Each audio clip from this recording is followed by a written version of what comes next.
सर्वप्रथम तो जय श्री कृष्ण। आज हम लोग अद्वैत वेदांत के प्रतिपादक जो शंकराचार्य थे उनके बारे में बात करेंगे। जो शंकराचार्य थे, कहा जाता है इन्हें बचपन में ही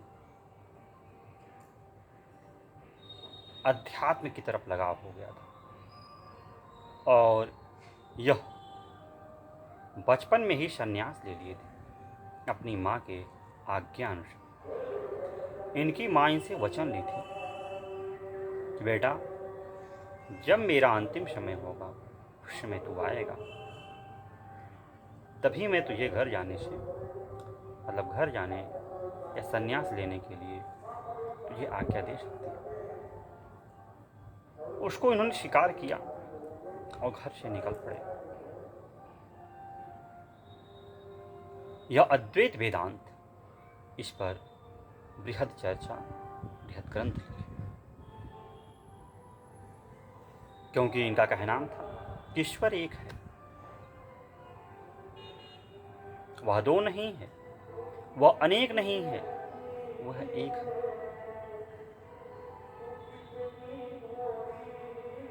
क्योंकि देखिए, कहते हैं लोग एक परमात्मा है, एक आत्मा है। तो जो आत्मा है यह परमात्मा से ही निकली, लेकिन इन्होंने कहा नहीं, सब ईश्वर, सब एक है, सब परमात्मा ही है।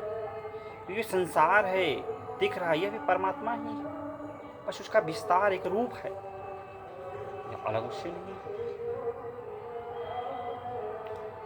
हम में, तुम में सब वही है। इसका खूब प्रचार किया और उनके जो शिष्य थे, उनके अनुयायी थे, वह भी इसका खूब प्रचार किए। उनकी महानता भी बढ़ी, लोकप्रियता भी बढ़ी। अब शंकराचार्य ब्राह्मण थे,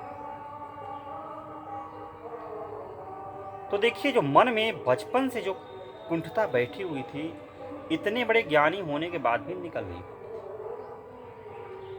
अब कहा जाता है कि साक्षात भगवान शंकर ही उनका परीक्षा लेते हैं। कहा जाता है कि शंकराचार्य अद्वैत वेदांत अक्सर देश देशांतर में घूम के इसी की चर्चा किया करते थे, लोगों को बताते थे किसी में कोई भेदभाव नहीं, सब ईश्वर के अंश हैं, हम सब एक हैं। लेकिन इतना कहने के बावजूद भी, इतना कहने के बावजूद भी उनके अंदर वह कुंठा जो बनी हुई थी खत्म नहीं थी। एक दिन सुबह सुबह निकले, उनके शिष्य आगे आगे थे कि गुरुजी आ रहे हैं, सभी लोग रास्ते से हट जाएं, उन्हें रास्ता दे।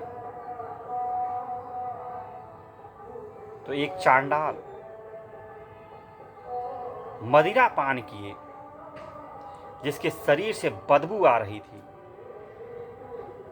और मदिरा की बदबू खूब आ रही थी, मानो उसने कई दिनों से स्नान ही न किया हो। वही मरकट की तरह कपड़े पहने हुए, बाल बड़े हुए, और आता है, उनके अनुयायी हटाते हैं कि हट जाओ, हमारे गुरुजी शंकराचार्य आ रहे हैं, तुम हट जाओ, तुम तो बड़े गंदे दिखते हो। कहते मैं क्यों हटूं?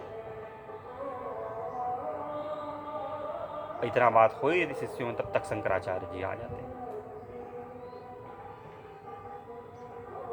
जब शंकराचार्य जी आते हैं तो उसको देखकर उस चांडाल को, वो अपनी नाक को थोड़ा बंद करने लगते हैं और कहते हैं हट जाओ रास्ते से, तुम बड़े गंदे हो। कहते गंदे कैसे? कैसे गंदे भाई? तुम तो बड़े धर्मात्मा हो, बताते फिरते हो सबको, तो मैं गंदा कैसे? कहते तुम हट जाओ, तुमसे बात करना व्यर्थ है, क्योंकि मूर्ख से जितनी ही बात करोगे कोई फायदा नहीं होगा। तुम्हारे पास तो ज्ञान भी नहीं है, तुम ज्ञान भी ग्रहण नहीं कर सकते, तुम मूर्ख हो। कहता अच्छा मैं मूर्ख? तुम बहुत बड़े ज्ञानी हो, मैं मूर्ख हूं और आप ज्ञानी हो? अच्छा,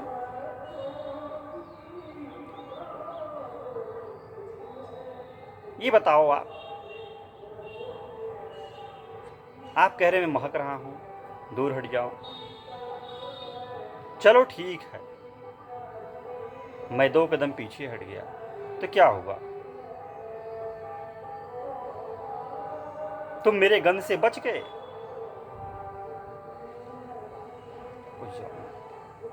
तब चांडाल बताता है कि देखो, मेरी तरफ से हवा बह रही है और मेरी शरीर को टच करते हुए यह हवा तुम्हारे शरीर को टच कर रही है। जो हवा तुम ले रहे हो उसी हवा को मैं ले रहा हूं, फिर मैं छोड़ रहा हूं, वही हवा तुम ले रहे हो। जिस भूमि पर तुम खड़े हो उसी भूमि पर मैं भी खड़ा हूं। मैं जिस रास्ते चल के आया हूं उसी रास्ते तुम जा रहे हो। अब बताओ इसको कैसे समाप्त करोगे? मान लो मैं हट जाता हूं, क्या तुम हवा लेना छोड़ दोगे? ऑक्सीजन अर्थात क्या तुम भूमि पर चलना छोड़ दोगे? नहीं छोड़ सकते। जिस नदी में मैं नहाता हूं उसी नदी में तुम भी नहाते हो। जिस आकाश के नीचे मैं हूं उसी आकाश के नीचे तुम भी हो। क्या त्याग सकते हो? मैं तो 10 कदम दूर हट जा रहा हूं। बोलो, तुम स्वच्छ हवा, स्वच्छ धरातल पर रह सकते हो? तुम जवाब तो दो। बहुत बड़े विद्वान हो, अद्वैत वेदांत का कहते हुए तुम फिरते हो। अगर कर सकते हो तो बताओ। तब शंकराचार्य थे, वह कुछ देर मौन रहते। फिर चांडाल कहता है देखो, तुम अद्वैत कहते हो, ईश्वर एक है, यह जगत उसी का है, उसी जगत का तो मैं भी हूं। तुम में हम में वही निवास है, उसी के प्रतिरूप हो। प्रतिरूप क्या वही हो? फिर मैं कैसे गंदा हो गया, तुम स्वच्छ हो गए? इतने बड़े ज्ञानी हो, सबको ज्ञान देते फिरते हो, तो मैं कैसे गंदा हो गया? तुम मुझे हटा रहे हो रास्ते से। क्या मेरे अंदर तुम्हें ईश्वर का दर्शन नहीं होता? मैं तुम्हें बदबू देता हूं। यह शरीर, यह बदबू, कहते ईश्वर का ही सब है ना, तो उसी का है, मेरा तो कुछ है ही नहीं। यह सुनते सुनते शंकराचार्य को बोध हो गया कि इसी ज्ञान की कमी थी, इसी ज्ञान की कमी थी कि अद्वैत कहते तो मैं फिर रहा था, लेकिन यह कहां से आ गया कि मैं इस चांडाल को अछूता मान रहा था। तो ज्ञान परिपूर्ण हुआ ही नहीं। तब शंकराचार्य उस चांडाल के चरणों में गिर जाते हैं, कहते हैं प्रभु मुझे क्षमा कीजिए, मैं पहचान गया आप कौन हैं। मेरी सज्ञानता को दूर करने के लिए आप आए। तो कहने का अर्थ यह है, कितने बड़े शंकराचार्य थे, ज्ञानी होने के बाद भी जो समाज में एक बुराई चलती है, ऊंच नीच का, बड़ी जाति छोटी जाति, यह अछूता है, यह पवित्र है, ईश्वर ने तो नहीं बनाया। हवा सबको बराबर मिलती है, गरीब अमीर चाहे कोई भी हो, यही हवा वह लेते हैं और जीवित भी रहते हैं। पानी पृथ्वी का ही पीते हैं और मरने के बाद उसी स्मशान घाट पे सभी जलाए जाते हैं, अमीर हो चाहे गरीब हो, लकड़ी वही होती है और उसी मिट्टी में उनकी मिट्टी मिल जाती है। प्रकृति तो किसी के साथ भेदभाव नहीं करती है, ये करती है। वही सांसें, सूर्य का जब प्रकाश आता है वो गरीब अमीर किसी का भेद नहीं करता, उसके सामने जो आएगा सबको बराबर धूप मिलेगा। नहीं तुम गरीब हो, तुम्हारे घर में मैं नहीं प्रकाश करूंगा, तुम अमीर हो, तुम मुझे जल चढ़ाते हो, ऐसा तो सूर्यदेव नहीं करते हैं।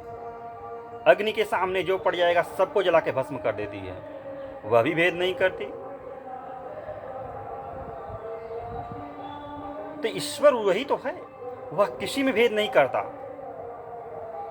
यह मनुष्य ही तो है जो भेद करता है अपने फायदे के लिए, और इस बात का ज्ञान उन्हें हो गया था।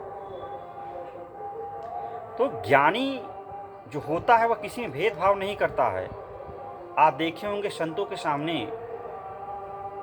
गरीब अमीर कोई पहुंच जाए, चरणों में झुकता है, आशीर्वाद भरपूर पाता है। हाँ, अलग बात है कि जो प्रवचन करता है उनके यहाँ 500-600 चढ़ावे चढ़ते हैं, 1000 लाख रुपए की चढ़ा चढ़ते हैं। तो जितना चढ़ावा चढ़ता है उनका दर्शन पाते हैं और आशीर्वाद ग्रहण करते हैं। मूर्तियाँ बनी हुई है, उसमें घुसने के लिए आपके दर्शन के लिए पैसे लग रहे, वो अलग बात है। लेकिन जो ईश्वर है, सूर्य देवता के दर्शन करने के लिए का पैसे लगते हैं, वो साक्षात दर्शन देते हैं। अग्नि देवता का दर्शन के लिए कोई पैसा नहीं है। तो मनुष्य है जो अलग अलग तरह की चीज़ें बनाया हुआ है और छोट बड़े का अंतर यह किया हुआ है। तो मनुष्य सबसे बड़ा धूर्त भी है, यह अपने फायदे के लिए कुछ भी कर सकता है। कहा जाता एक तरफ समाज के कल्याण के लिए आविष्कार होते हैं, तो दूसरी तरफ कल्याण तो कम होता उस चीज़ से है, दुराचार ज़्यादा बढ़ जाते हैं। क्योंकि मनुष्य का दिमाग बड़ा खुरापात है, यह बस अपना अपना फायदा सोचता है और दूसरे कल्याण के बारे में बड़ा कम सोचता है। इसीलिए कहा गया है थोड़ी सी धर्म की शिक्षा जरूर लेनी चाहिए, पाखंड की शिक्षा नहीं भाई। आप धर्म शास्त्रों का अध्ययन करो। जब भी कोई भी कितनों दुष्ट व्यक्ति हो, अगर पुस्तक लिख रहा होता है उसमें गलत बातें कदापि नहीं लिखता है, उसमें वही बातें लिखेगा जो समाज कल्याण के लिए होता है। इसीलिए पुस्तकों को जरूर पढ़ना चाहिए, धर्म ग्रंथों का अध्ययन जरूर करना चाहिए, स्वाध्याय जरूर करना चाहिए। चाहे गीता पढ़िए, चाहे रामायण पढ़िए, या जिस धर्म को आप मानते हैं उनको पढ़िए। किसी भी प्रवचनकर्ता की बातों में आप मत आइए, क्योंकि मनुष्य हैं, गलतियां हो ही जाएंगी, स्वार्थी है ना। जब इतने बड़े शंकराचार्य, सबको ज्ञान देने के बाद उनमें कमी रह गई थी, बाद में उन्हें जब ज्ञान हुआ तो देखिए अमर हो गए। तो भगवान कहा जाता, भगवान भोले ही उनके लिए आ गए थे साक्षात। तो हम अब तो तुच्छ प्राणी हैं, हम लोगों से गलतियां हो सकती हैं, लेकिन अगर आप किसी को प्रवचन दे रहे हैं या फिर निस्वार्थ भाव से पुस्तक लिख रहे हैं तो उसमें अच्छी ही बातें लिखेंगे, जिससे समाज का कल्याण ही होगा। तो इसलिए स्वाध्याय, धर्म ग्रंथों का अध्ययन जरूर कीजिए, क्योंकि मनुष्य से गलतियां स्वाभाविक है, हो ही जाता है कि मनुष्य थोड़ा पक्षपाती होता है। आप देखे होंगे भगवान भी जब मानव रूप में आए हैं थोड़ा पक्षपात किए हैं, जो उनका भक्त है उसकी रक्षा कर दिए है, जो नहीं है उसका नहीं किए हैं। तो मनुष्य ऐसा है ही, स्वाभाविक है। तो आज के लिए इतना ही, फिर किसी दिन अन्य वीडियो मिलते हैं, तब तक के लिए जय श्री कृष्ण, जय श्री कृष्ण।